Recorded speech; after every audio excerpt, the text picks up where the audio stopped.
Bro, pernah kepikiran nggak kenapa McDonald's bisa jadi salah satu bisnis paling besar di dunia? Padahal kalau dipikir-pikir, burger mereka biasa aja. Yang bikin McD kaya itu bukan burgernya, bukan juga jualannya, tapi satu strategi yang jarang orang sadar. Dan anehnya, strategi ini bisa kamu tiru meskipun bisnismu masih kecil.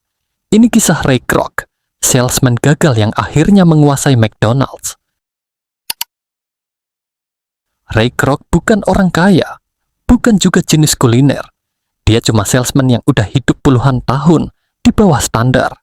Dari jualan gelas, jualan piano, sampai terakhir jualan mesin milkshake. Semuanya mentok. Umur 52, hidupnya pas-pasan. Sampai suatu hari, dia dapat order aneh. Ada restoran kecil yang mesen 8 mesin milkshake sekaligus. Ray penasaran. Dan ketika dia datang ke restoran itu, hidupnya berubah. Restorannya kecil, namanya McDonald's, tapi antriannya gila. Makanannya keluar cepat, sistemnya rapi dan stabil, kayak mesin pabrik. Ray langsung sadar, ini bukan restoran, ini konsep masa depan. Dia temuin 2 bersaudara pemiliknya, dan Ray langsung nawarin ide besar. Bagaimana kalau kita franchise, kita sebarkan ke seluruh Amerika? Dan mereka setuju. Ray mulai buka franchise di berbagai kota. Tapi ada masalah besar yang bikin dia hampir bangkrut. Royalti dari franchise terlalu kecil. Cabangnya rame, tapi uang yang dia dapat tetap sedikit. Ray mikir keras. Kalau terus begini, dia nggak bakal pernah kaya. Sampai seorang pengacara bilang hal yang bikin Ray freeze. Ray, kamu bukan bisnis burger, kamu bisnis real estate. Kata-kata itu yang mengubah sejarah. Ray sadar, McDonald's harus menguasai tanahnya, bukan cuma jual burger. Akhirnya Ray bikin strategi baru. McDonald's yang milih lokasinya, McDonald's yang beli atau sewa tanahnya. Lalu franchisee wajib buka restoran di tanah yang sudah McD kontrol.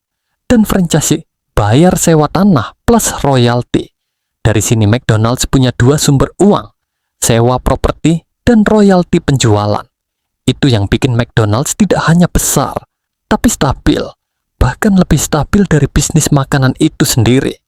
Makanya sampai sekarang, bro, kamu nggak bisa buka franchise McD di tanah pilihanmu sendiri.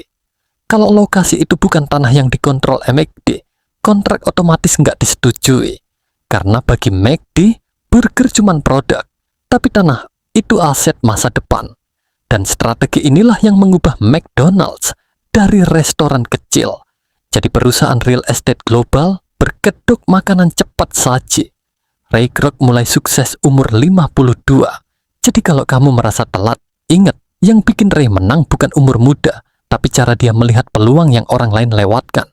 Pelajarannya simple. Produk bikin orang datang sekali.